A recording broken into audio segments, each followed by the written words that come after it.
Sejahtera, selamat beraktivitas kembali. Biarlah hari ini jauh lebih baik dari hari sebelumnya. Berkat dan pemeliharaan Tuhan selalu ada di hidup kita. Kita baca firman Tuhan dan kita renungkan di dalam Matius pasal yang kedua, ayat 1 sampai 23.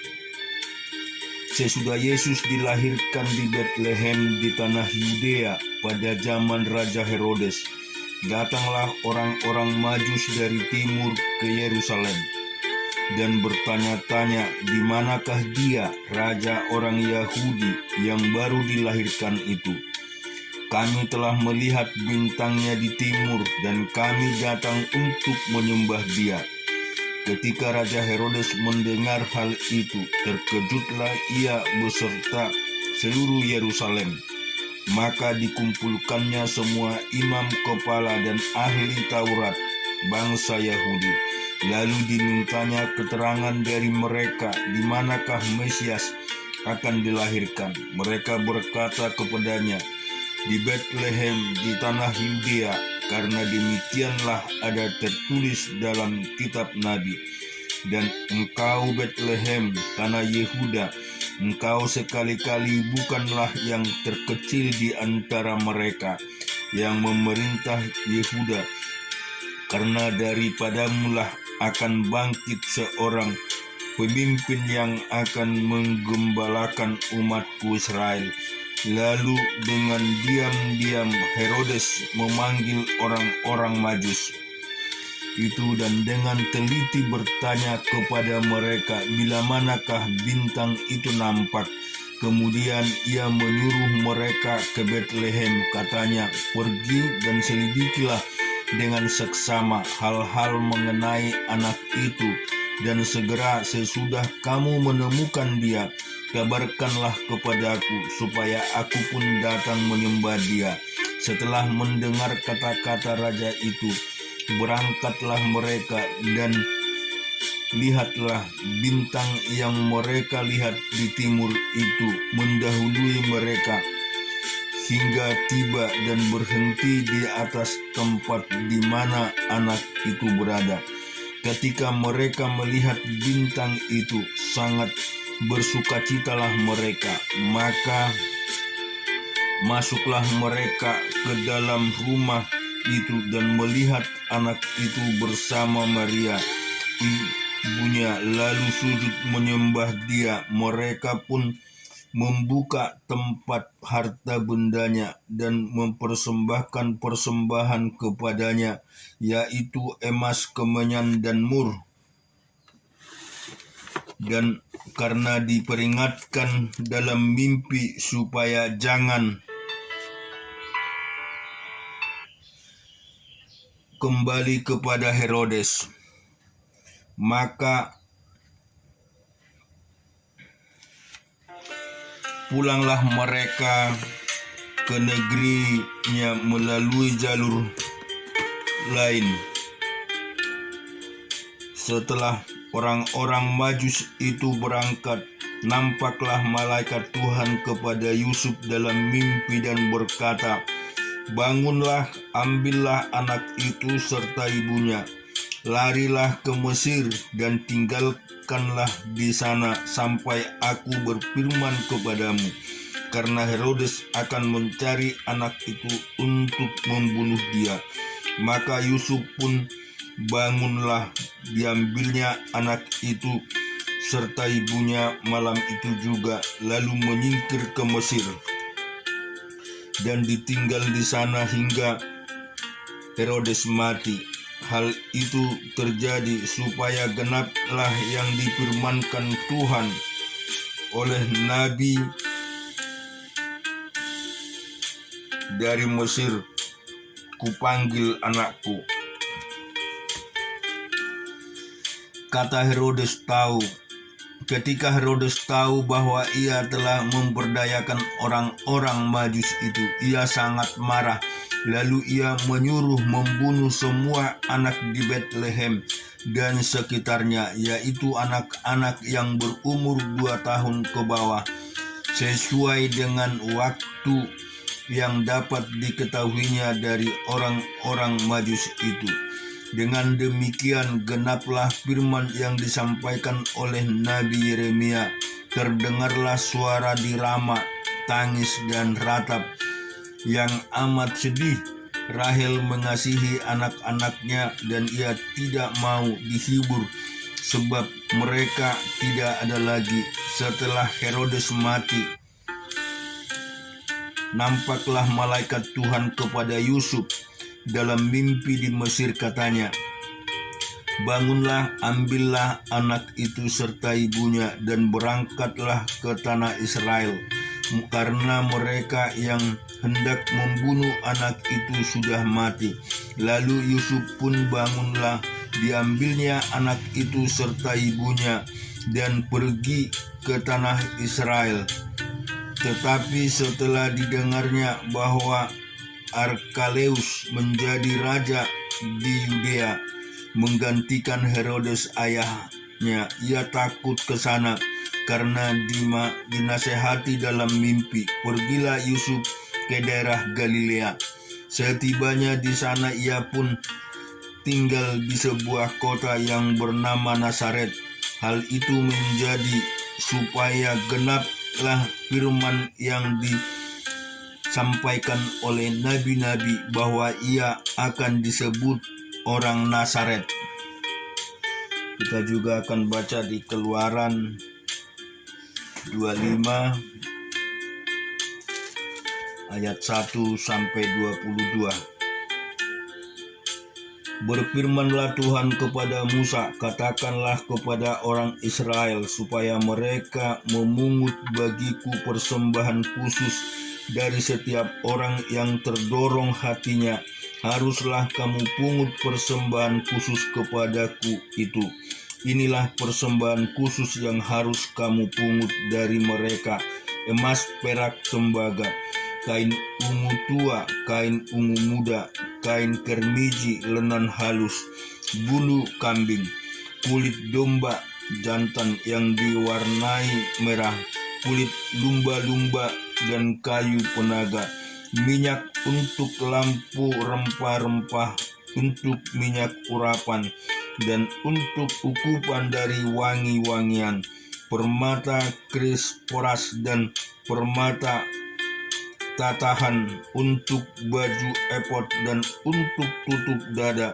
Dan mereka harus membuat tempat kudus bagiku, supaya aku akan diam di tengah-tengah mereka menurut segala apa yang kutunjukkan kepadamu, sebagai contoh kemah suci dan sebagai contoh segala perabotannya. Demikianlah harus kamu membuatnya.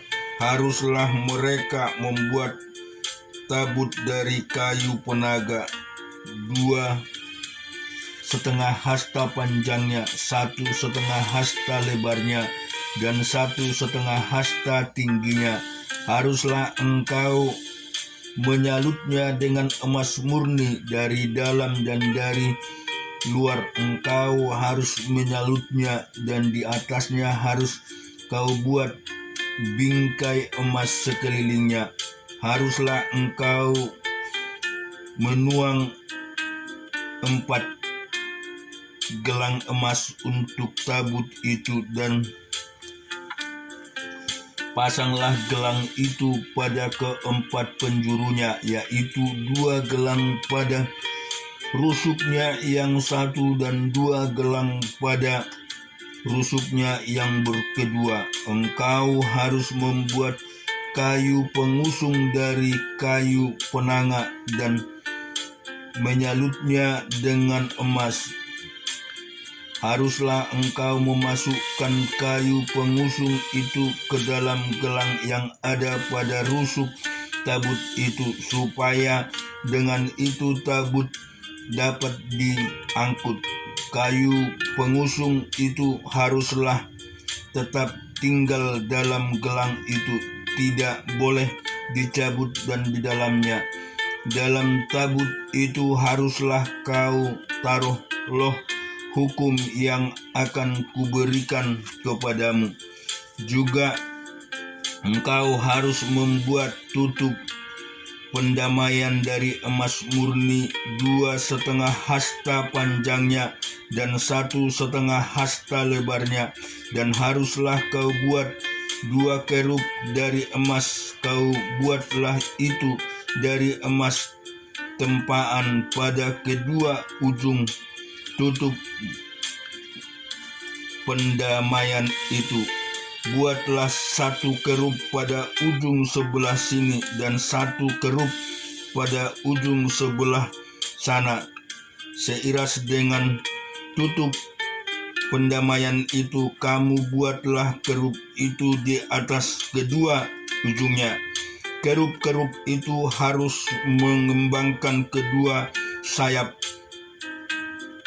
ke atas, sedang sayap-sayap menunjungi tutup pendamaian itu, dan mukanya menghadap kepada masing-masing. Kepada tutup pendamaian itulah harus menghadap muka kerub-kerub itu. Haruslah kau letakkan tutup pendamaian itu di atas tabut, dan dalam tabut itu engkau harus menaruh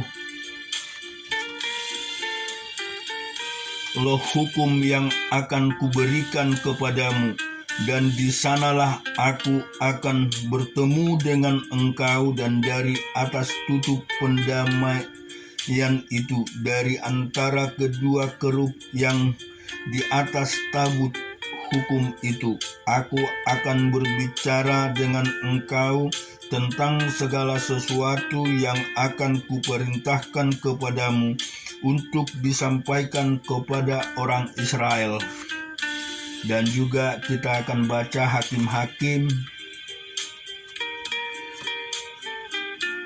pasal yang ketiga ayat ke-12 sampai dengan 31. Tetapi orang Israel melakukan pula apa yang jahat di mata Tuhan. Lalu Eglon, Raja Moab, diberi Tuhan kuasa atas orang Israel, oleh sebab mereka telah melakukan apa yang jahat di mata Tuhan. Raja ini mengajak Bani Amon dan Bani Amalek menjadi sekutunya. Lalu majulah ia dan memukul orang Israel kalah. Kota pohon korma diduduki mereka. 18 tahun lamanya orang Israel menjadi takluk kepada Eglon, Raja Moab. Lalu orang Israel berseru kepada Tuhan, maka Tuhan membangkitkan bagi mereka seorang penyelamat, yakni Ehud, anak Gera, orang Benyamin, seorang yang kidal. Dengan perantaraannya orang Israel biasanya mengirimkan upeti kepada Eglon Raja Moab, dan Ehud membuat pedang yang bermata dua, yang panjangnya hampir sehasta. Disandangnya lah itu, dan di bawah pakaiannya pada pangkal paha kanannya. Kemudian ia menyampaikan upeti kepada Eglon Raja Moab.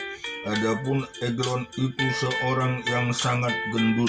Setelah Ehud selesai menyampaikan upeti itu, disuruhnya membawa pembawa upeti itu pulang. Tetapi ia sendiri berhenti pada batu-batu berpahat yang di dekat Gilgal, dan kembali menghadap raja. Berkatalah ia, "Ada pesan rahasia yang kubawa untuk tuanku, ya raja." Kata Eglon, "Di manakah?" Diamlah dahulu. Maka semua orang yang berdiri di depannya itu pergi keluar. Lalu Elihud masuk mendapatkan dia, sedang ia duduk sendirian di kamar atas di rumah pengaringan peranginannya.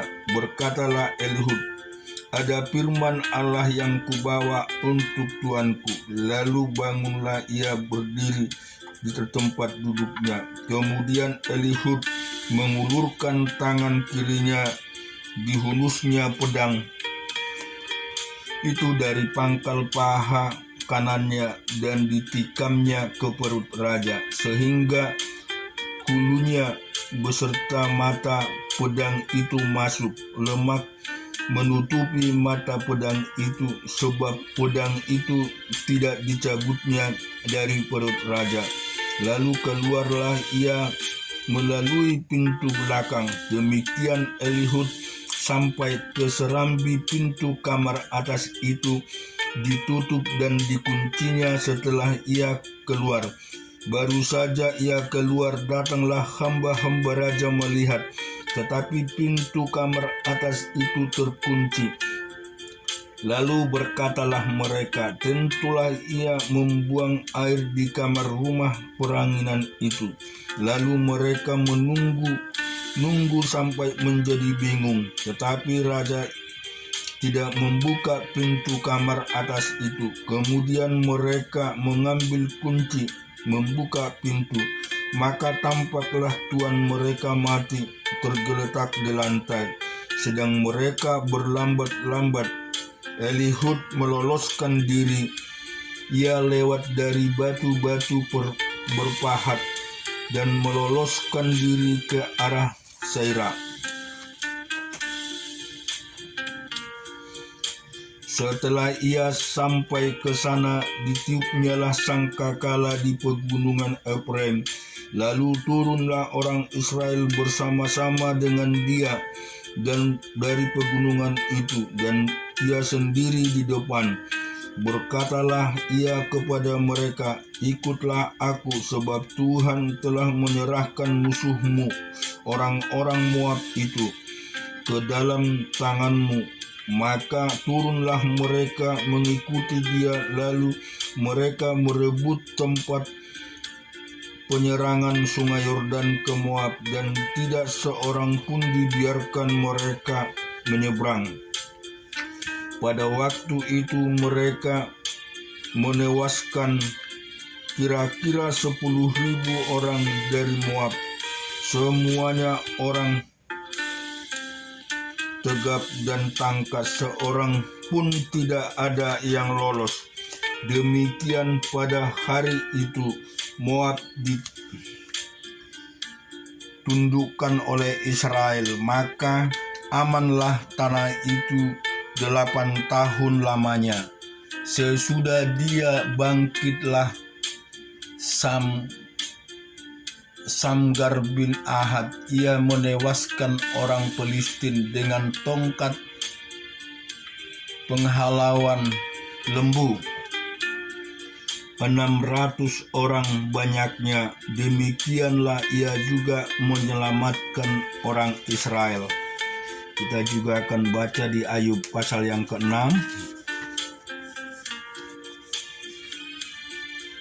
ayat 1 sampai 15. Lalu Ayub menjawab, hendaklah kiranya kekesalan hatiku ditimbang dan kemalanganku ditaruh bersama-sama di atas neraca, maka beratnya akan berlebihi pasir di laut. Oleh sebab itu tergesa-gesalah perkataanku, karena anak panah dari Yang Maha Kuasa tertancap pada tubuhku, dan racunnya diisap oleh jiwaku. Kedahsyatan oleh seperti pasukan melawan aku. Meringkiklah keledai liar di tempat rumput muda, atau mengeluhkan lembu dekat makanannya. Dapatlah makanan tawar dimakan tanpa garam, atau apakah putih telur ada rasanya? Aku tidak sudi menjamahnya. Semuanya itu makanan yang memualkan bagiku. Kiranya terkabul permintaanku dan Allah memberi apa yang kuharapkan. Kiranya Allah berkenan meremukkan aku. Kiranya Ia melepaskan tangannya dan menghabisi nyawaku. Itulah yang masih merupakan hiburan bagiku. Bahkan aku akan melompat-lompat kegirangan di waktu kepedihan yang tak kenal belas kasihan. Sebab aku tidak pernah menyangkal firman yang Maha Kudus. Apakah kekuatanku sehingga aku sanggup bertanya, dan apakah masa depanku sehingga aku harus bersabar? Apakah kekuatanku seperti kekuatan batu? Apakah tubuhku dari tembaga? Bukankah tidak ada lagi penolong bagiku dan keselamatan jauh daripadaku? Siapa menahan kasih sayang terhadap sesamanya, melalaikan takut akan Yang Maha Kuasa? Saudara-saudaraku tidak dapat dipercaya seperti sungai, seperti dasar daripada sungai yang mengalir lenyap. Amin. Tuhan memberkati kita semua.